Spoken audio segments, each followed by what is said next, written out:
name is Joel Flippen, and I am from Hampton, Virginia.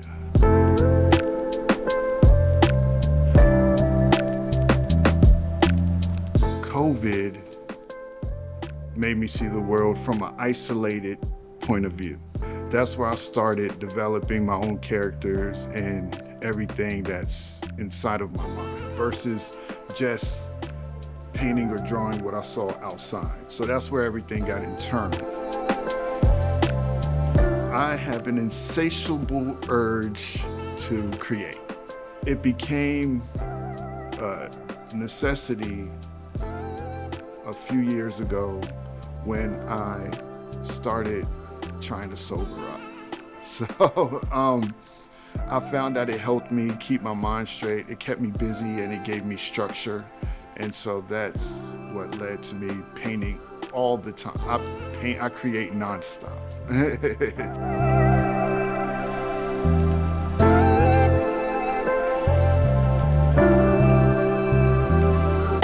It's the spirituality that I found during that process went into my art.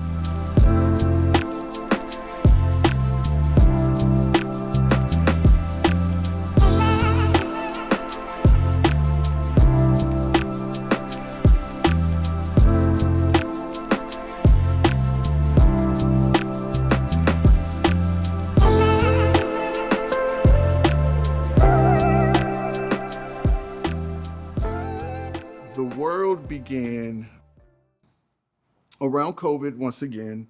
I just started noticing some things, and a lot of it had a lot to do with technology. And I don't know, I was having a conversation once and I learned about the Akasha, the idea of the Akasha.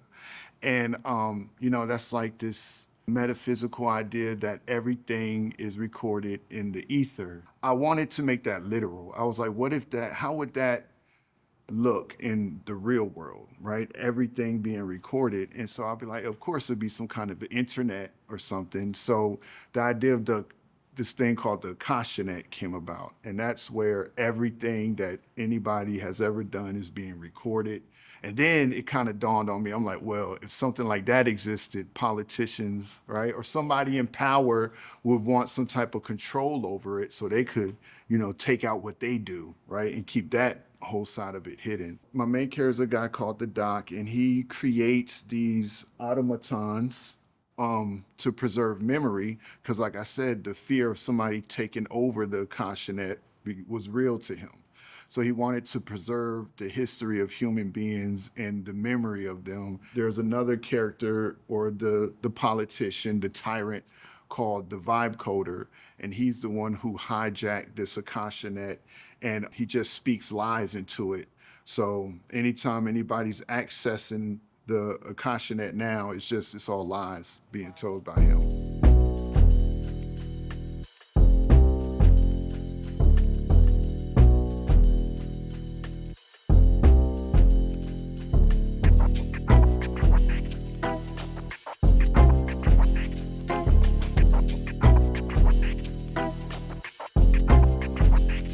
It's kind of like my cabinet of curiosities. The reason I built this lore was so I could always have something to pull from when I want to paint. So I noticed, for many, many years, specifically Europe, they had all their inspiration coming from the Bible, right?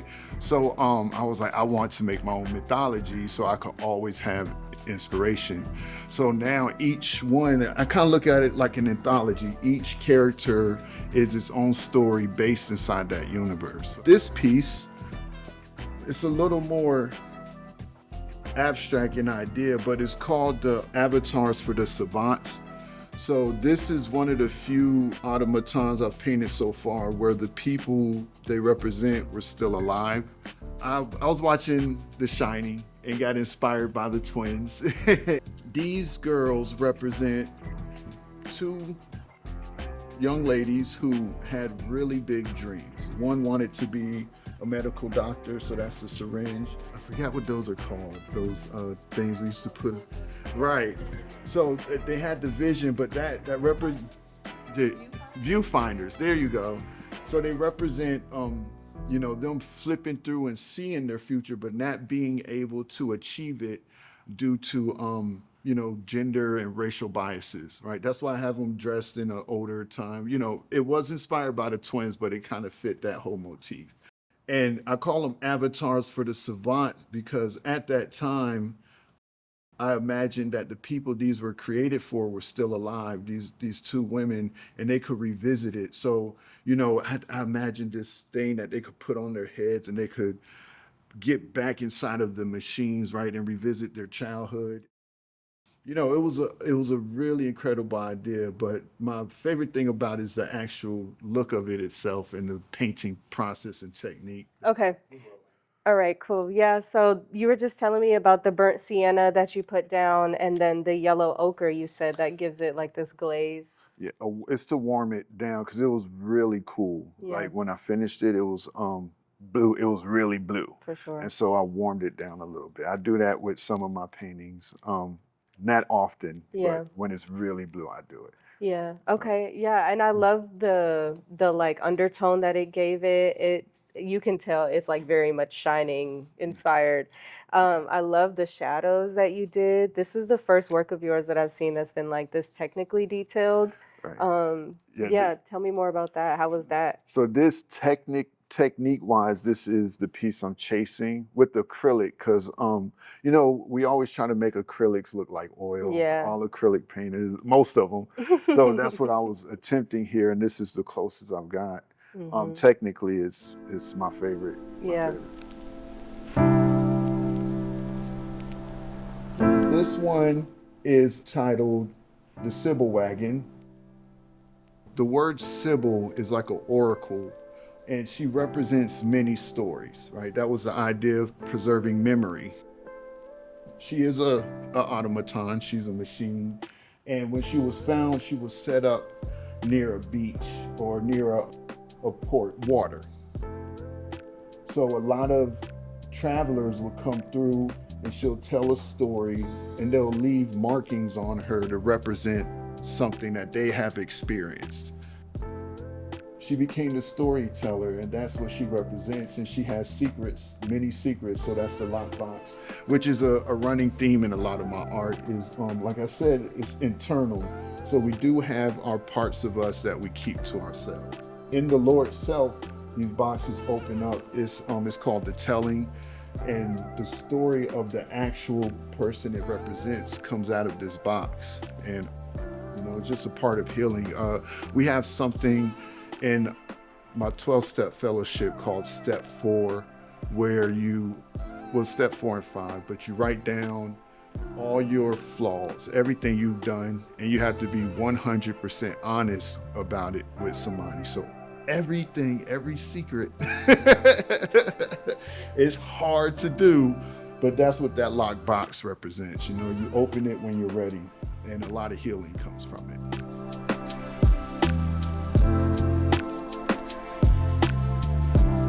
Like I said, I'm in recovery. So I spent some time in recovering facilities when I was younger. And the first time I ever sold a piece of art was in one of these facilities. And because we had a slot where we could go and do recreation and art and stuff, is 7:30.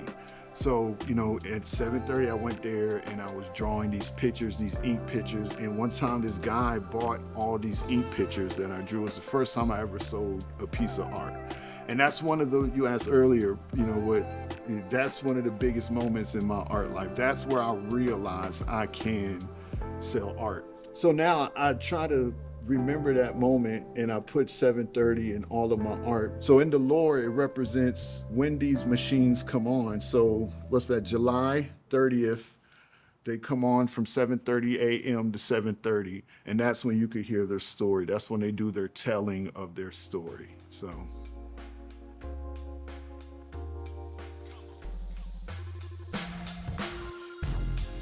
What I want people to grab from it is from specific stories, but there's a overlining theme of spirituality, just kind of trusting your own internal spirituality, and because people are controlling everything you hear, everything you see. There's some power that's manipulating that.